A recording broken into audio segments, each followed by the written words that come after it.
Bandar north మండలం పొట్లపాలెం పంచాయతీ కొత్తపూడి గ్రామంలో 1995 సంవత్సరంలో 94 సంవత్సరంలో ఇక్కడ ఉన్నటువంటి దళిత కుటుంబాలకి పేదవాళ్ళకి తలా ఒక అరెకరం ప్రభుత్వం పట్టాలు ఇవ్వడం జరిగింది. తర్వాత జగన్మోహన్ రెడ్డి గారి ప్రభుత్వం వచ్చిన తర్వాత ఆ పట్టాలన్నింటినీ కూడా వారికి ప్రైవేట్ ఆస్తుల కింద మార్చడం జరిగింది. ప్రైవేట్ ఆస్తుల కింద మార్చినటువంటి భూమిలో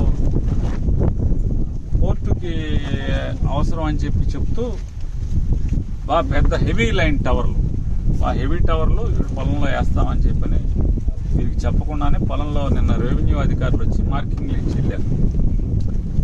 వీరి అభ్యంతరం ఏంటంటే ఆ టవర్ వేసిన తర్వాత లైన్ల మీద నుంచి వెళ్ళిన తర్వాత ఆ పొలం కనీసం తాకట్టు పెట్టుకుంటాకో లేకపోతే ఎవరికి అమ్ముకుంటాకు కూడా అవకాశం ఉండదు. కాబట్టి ఇప్పుడు అది ప్రైవేట్ ఆస్తిగా మారిపోయింది. కాబట్టి వాళ్ళ ఇష్టారాజ్యంగా కరెంట్ డిపార్ట్మెంట్ వాళ్ళు, పోర్ట్ వాళ్ళు కలిసి వీళ్ళ మీద బలం అంటే అధికార బలంతో వేసుకెళ్తాకి మేము ఒప్పుకోము. మేము చిన్న కుటుంబాల వాళ్ళం, బాధలు ఉన్నాయి, ఇంట్లో భర్తలకు బాగోదు, మా ఆరోగ్యాలు బాగుండే పరిస్థితి లేదు. అది ఆస్తిని చూసుకుని కూలి ఉన్నా, కూలి వచ్చినా, కూలి రాకపోయినా, ఎవరైనా కూలికి పిలిచినా ఆ రోజు కూలికి ఎవరు పిలవకపోయినా, ఇంటికి ఆ రోజు ₹1 ఇంటికి పట్టుకెళ్ళకపోయినా, పని దొరక్క ఆ పొలం ఉందనేటువంటి, ఆస్తి ఉందనేటువంటి ధైర్యంతో బతికేటువంటి పరిస్థితులు ఉన్నాయి. అది ధైర్యంగా బతుకుతున్నాం. ఆ ఆస్తిని చూసి ఇవాళ దాన్ని నిర్వీర్యం చేసి అది ఎందుకు పనికిరాదని నిర్వీర్యం చేసే పరిస్థితి వస్తే, దాని విలువ లేకుండా చేస్తే మేము ఇక ఆత్మహత్య నుంచి మరో శరణ్యం లేదని చెప్పినది వాళ్ళందరికీ బాధ, ఆవేదన. దానికోసమనే కోర్టు అధికారులకు కానీ లేదా రెవెన్యూ అధికారులను కూడా డిమాండ్ చేసేది ఏంటంటే,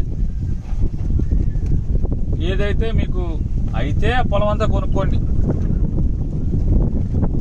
ఈ పక్కనే మీరు ల్యాండ్ ఎక్విజిషన్కి డబ్బులు ఇచ్చినట్టుగా, లేదా ఇవాళ దాని మీద ₹1 పెంచారని ఇవ్వండి, లేదా వీరికి ఆత్మహత్య చేసుకోవటం లేదా టవర్ పట్టుకు చచ్చిపోవడం తప్పితే వేరే అవకాశం లేదు. ఎందుకంటే పోర్ట్ అనేది ప్రభుత్వం కట్టినా అది వ్యాపారం కోసం కడుతున్నాం ఈ ప్రాంతంలో.